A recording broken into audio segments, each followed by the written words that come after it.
नमस्कार।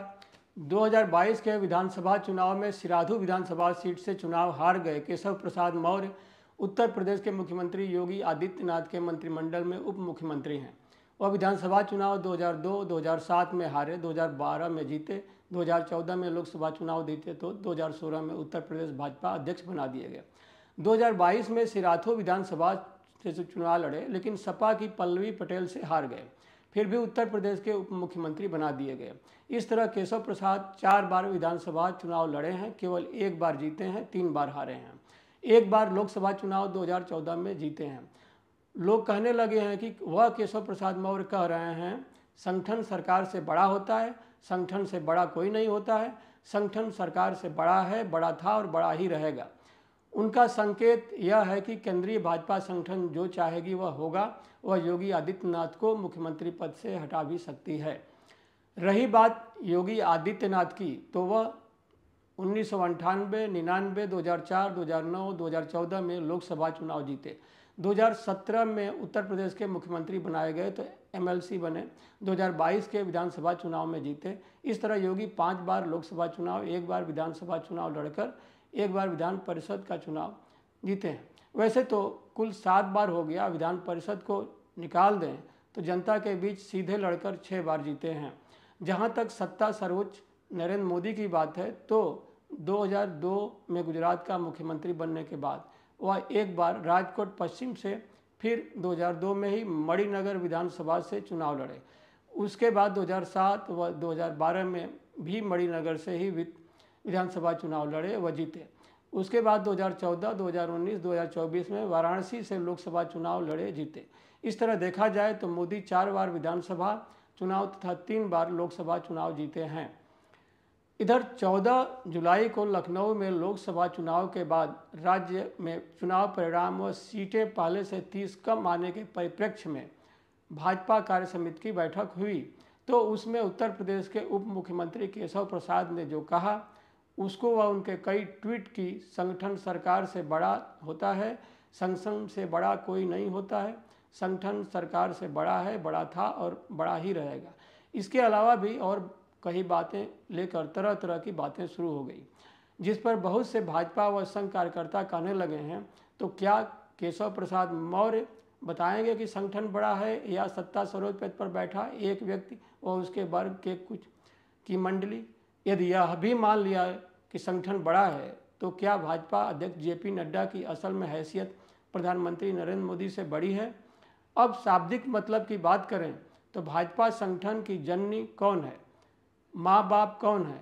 वह है राष्ट्रीय स्वयंसेवक संघ, जिसके लगभग 36 अनुषांगिक संगठन हैं, जिसमें से एक भाजपा है। भाजपा का संगठन मंत्री आरएसएस से ही आता है। आरएसएस का ही कोई पदाधिकारी भाजपा का संगठन मंत्री बनाया जाता है। तो इस तरह कौन बड़ा हुआ? इस तरह तो आरएसएस बड़ा हुआ। अब देखते हैं कि योगी को 19 मार्च 2017 को उत्तर प्रदेश का मुख्यमंत्री कौन बनवाया। पीएम नरेंद्र मोदी तो मनोज सिन्हा को मुख्यमंत्री बनाना तय कर लिए थे, लेकिन जब घोषणा की बात आई तो तब भाजपा के कानपुर से सांसद व वरिष्ठ नेता मुरली मनोहर जोशी से कहा गया कि आप एक बार संघ को बता दीजिए कि मनोज सिन्हा का नाम उत्तर प्रदेश के मुख्यमंत्री पद के लिए तय किया जा रहा है। उस समय संघ की एक बैठक दक्षिण भारत में तिरुवनंतपुरम में चल रही थी। संघ प्रमुख वहां थे। मुरली मनोहर जोशी ने वहां फ़ोन किया और बात किया। वहां से कहा गया कि राम मंदिर मामले व हिंदू जन आंदोलन मामले में सबसे बड़ा योगदान गोरक्षनाथ पीठ का रहा है, उसके महंतों का रहा है। ऐसे में लगातार 5वीं बार सांसद योगी आदित्यनाथ को उत्तर प्रदेश का मुख्यमंत्री बनाया जाना ठीक रहेगा। इसके कारण पीएम नरेंद्र मोदी को तब गाजीपुर से सांसद व केंद्र में टेलीकॉम मंत्री मनोज सिन्हा को मुख्यमंत्री नहीं बनाकर योगी आदित्यनाथ को मुख्यमंत्री बनाना पड़ा। हालांकि 2019 के लोकसभा चुनाव में मनोज सिन्हा के हार जाने के बाद उनको जम्मू कश्मीर का उपराज्यपाल बना दिया गया और अब तो वहां का सब बदल कर उपराज्यपाल का पावर दिल्ली के उपराज्यपाल की तरह कर दिया गया। राज्य में किसी की भी सरकार हो, सुपर पावर उपराज्यपाल के हाथ में होगा। उत्तर प्रदेश में 2022 में विधानसभा चुनाव के बाद भी एक बार कोशिश मनोज सिन्हा को उत्तर प्रदेश का मुख्यमंत्री बनाने की हुई थी। उस दौरान दैनिक भास्कर ने उत्तर प्रदेश में मुख्यमंत्री बदलने या किसी और को बनाने के मुद्दे पर वरिष्ठ पत्रकार प्रदीप सिंह व आरएसएस के कई आनुषंगिक संगठनों में रहे व पत्रकारिता किए और अब संघ से जुड़ी समाचार एजेंसी हिंदुस्तान समाचार में बड़े पद पर लोग यह भी कहते हैं कि कुछ प्राइवेट विश्वविद्यालयों में बड़े सम्माननीय पद पर तथा इंदिरा गांधी कला केंद्र दिल्ली में बड़े पद पर कई वर्षों से विराजित राम बहादुर राय से भी बातचीत किया था, जिसमें राम बहादुर राय ने कई कारण बताते हुए कुछ ऐसा कहा कि इस बार योगी नहीं कोई और हो सकता है सीएम, जबकि प्रदीप सिंह ने कहा था कि उत्तर प्रदेश में कल्याण सिंह के बाद योगी आदित्यनाथ हैं जिनको भाजपा कार्यकर्ता व जनता बहुत मानती है, वही रहेंगे मुख्यमंत्री। उस दौरान भी केशव प्रसाद मौर्य मुख्यमंत्री बनना चाहते थे, लेकिन सिराथू विधानसभा क्षेत्र से ही चुनाव हार गए। फिर भी उप मुख्यमंत्री तो बना ही दिए गए। उसके बाद केंद्र व उत्तर प्रदेश सत्ता शीर्ष में नरम गरम होने की बातें चलती छपती रहीं। कुछ माह के अंतराल खबरें चलती रहीं कि अब योगी हटाए जाएंगे, अब हटाए जाएंगे, लेकिन 2024 के लोकसभा चुनाव में उत्तर प्रदेश में भाजपा की लोकसभा की सीटें 63 से घटकर 33 हो जाने के मामले में अपने को बचाने के लिए ठिकरा योगी के सिर फोड़ने और उसकी आड़ में उनको मुख्यमंत्री पद से हटाने के लिए हर तरह का उपक्रम केंद्रीय हुक्मरान द्वय व उसकी कोटरी द्वारा शुरू करा दिया गया, जबकि उत्तर प्रदेश के सभी भाजपा कार्यकर्ताओं नेताओं को पता है कि किस तरह से बाहरी लोगों को लाकर टिकट दिया गया। सब कुछ अमित शाह ने तय किया। योगी ने जो सूची दी थी उसमें से केवल 10 को छोड़कर बाकी सभी का नाम काट दिया गया। इसी तरह संघ ने भी रायबरेली, कानपुर, कौशाम्बी, श्रावस्ती, प्रतापगढ़ सहित 10 लोकसभा सीटों पर प्रत्याशियों पर असहमत जताई थी। वहां प्रत्याशी बदलने के लिए कहा गया था, लेकिन संघ की भी नहीं सुनी गई, जिसके कारण संघ के नेताओं ने यहां भाजपा का विरोध किया था।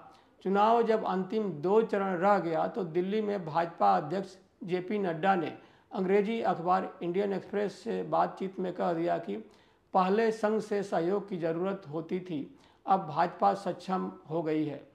उसके बाद जब लोकसभा चुनाव परिणाम आया तो भाजपा को अकेले बहुमत नहीं आया, सहयोगी दलों के सहयोग से सरकार बनाई।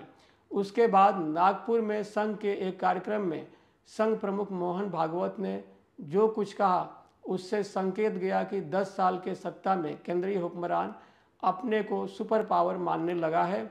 यह सब राजकाज व जन सेवा के लिए ठीक नहीं है।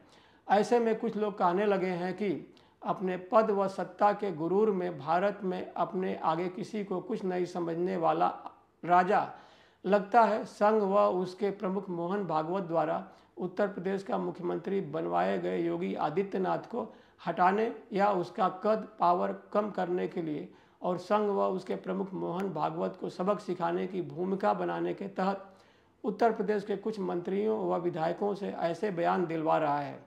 लेकिन यह भी तो हो सकता है कि सांवले राम की मूर्ति के बजाय काली मूर्ति स्थापित कराने, मंदिर निर्माण पूरा हुए बिना ही लोकसभा चुनाव में लाभ लेने के लिए उसका उद्घाटन कराने, शंकराचार्यों के विरोध के बावजूद खुद ही यजमान बन जाने जैसे तमाम धर्म मान्य कार्य नहीं होने से राम ने जिस फैजाबाद लोकसभा क्षेत्र में अयोध्या पड़ती है उस सहित प्रदेश की 2019 में जीती सीटों में से 30 लोकसभा सीटों पर हारने का अभी छोटा प्रसाद दिया है।